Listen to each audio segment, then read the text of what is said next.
Buckle up, Buttercup. The Taurus Lunar Eclipse is here. We're in for quite a ride as this eclipse kicks off a series of eclipses that go all the way into October of 2023.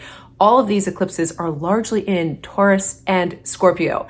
Our beloved Ascension support team has given me the information that we need to navigate this time. So stay tuned. I've got everything you need to know.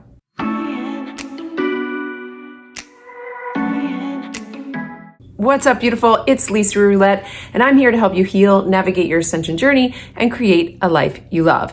If you're in the midst of your spiritual awakening, you're on a healing journey, or you're learning to manifest certain life experiences, you've come to the right place. Welcome to the family. I hope you'll consider subscribing and turning on your notifications to be notified every time I release a new video. My aim right now until the end of the year is probably one video a week, but if I can sprinkle in a meditation here and there, I absolutely will. The goal is to release videos every Wednesday. So here we are on this beautiful Wednesday before the Taurus Lunar Eclipse. But eclipse energy can be felt a long time in advance and a long time after. So if things have felt a little uncomfortable for you or a little overwhelming, it's probably the Taurus Lunar Eclipse energy.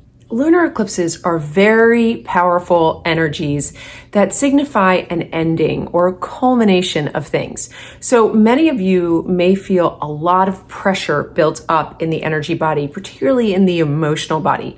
You may feel some things coming to a head where you might feel almost like you're going to burst or pop in some way. This might be an outburst in just really yucky emotions. It might be some crying. It might be a breakdown. But the important thing to remember during this eclipse is that breakdowns lead to breakthroughs. So it's really important to be easy on yourself during this time and to become increasingly vibrationally aware about how you're existing in each of the four bodies: the physical, mental, emotional, and spiritual. Now, part of our job during the eclipse time is to purge lower vibrational energies, to purge the density that we've been carrying around with us, and to purge what no longer serves us. This eclipse in particular is in large part about karma, negative karma, and letting go of all of the aspects of that karma. Now, the aspects of karma typically manifest in the shadow. So we're going to talk about what you can do under this full moon energy, but know that there is some work to be done. And in addition to the work that needs to be done, we actually have a lot of support. We usually have a lot of support, but right now we're getting a lot of support from the Pleadies, our high light family. The Pleiadians, who once walked this earth with us, are looking from above, really sending those ascension energies down to help us purge. The energies that are showering onto the earth now are literally drawing up and out, almost like a hot compress on a pimple, so it's drawing to a head everything that doesn't serve us, all of those shadowy aspects. So we want to be very mindful of the assistance that we have. And instead of fearing the pressure that we might feel under this time, really immerse ourselves in it and give ourselves the time we need to identify with the elements of the pressure. What is in the physical, emotional, mental, and spiritual bodies that is causing the pressure? And once again, you're probably going to feel it predominantly in the emotional body. Now, Taurus is directly related to the root chakra.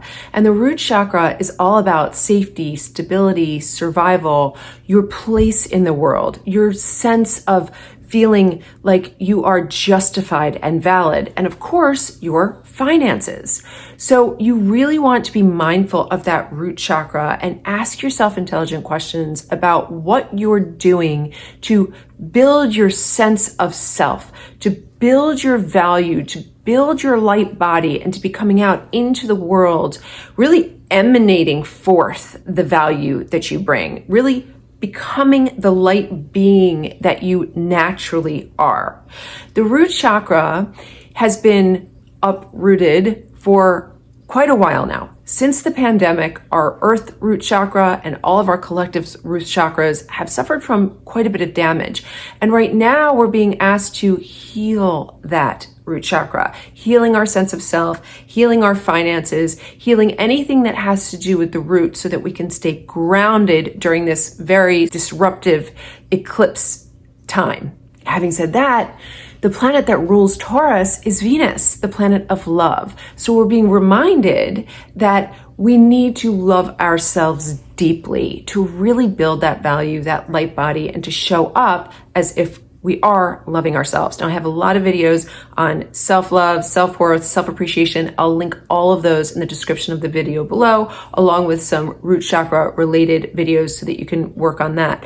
But it's really important right now more than ever. If you have a self-love practice or you need a self-love practice, you need to implement those now. They're going to really help you stay grounded. But remember, the universe is a reflection of what's going on inside of you. So if you're not loving yourself on the inside, it's very difficult for the universe and the elements in the universe, like the people around you, to love you back. So it's not to say that you can't be loved if you don't love yourself. It's just that you have a greater sense of being loved when you love yourself. So think of Taurus, the root chakra, and Venus working together to really build you up while keeping you down on the ground. So it's like this sort of, think of it like a glowing orb. You're glowing up, but you have a specific place right on the ground of this earth. You're grounded down into the earth because you love yourself so deeply and you know why you're here.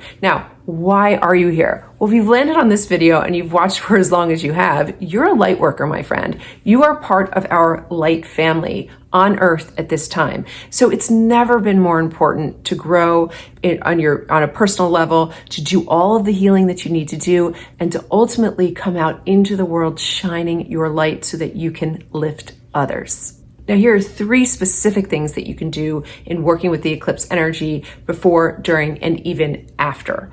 The first is do your shadow work. The shadow work is not complicated per se, but it's not easy because facing the shadow takes a tremendous amount of courage. And it's not because the shadow is terrifying or scary, but it's very hard to admit that we have shadowy aspects of self, and we all do. This is, again, part of the manifestation of negative karma that has built over our soul's journey, but it's really important to purge that as much as you can of that now. The second thing you want to do is release.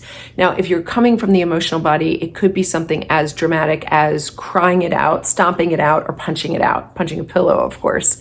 But it could be maybe just belting out music in your car, really singing with the artist, dancing like a fool, anything you can do to move that slow moving, dense energy that comes with the shadow and negative karma, keeping in mind that you have a lot of assistance from our beloved ascension support team, in large part, which is coming from the Pleadies right now. So you want to take it as an auspicious opportunity to get that energy moving. It can't just pull it out of you on its own. You might release some just because you know, being in natural sync with the universe, that it's time to release, but you really want to get into it and immerse yourself in the working of that release in any way possible. The third thing that you can do is pray, meditate, and do your visualizations.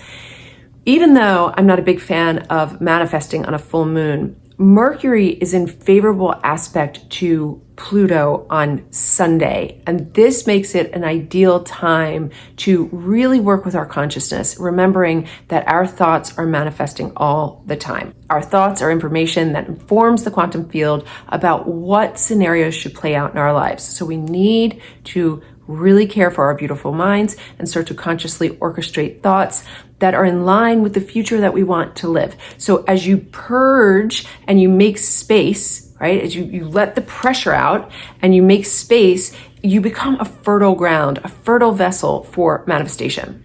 That's a wrap for this video, my friends. I hope you enjoyed it. Please remember to like, comment, share, subscribe if you dig my vibe, and never forget to stay in the luminosity of your beautiful light, and you are loved.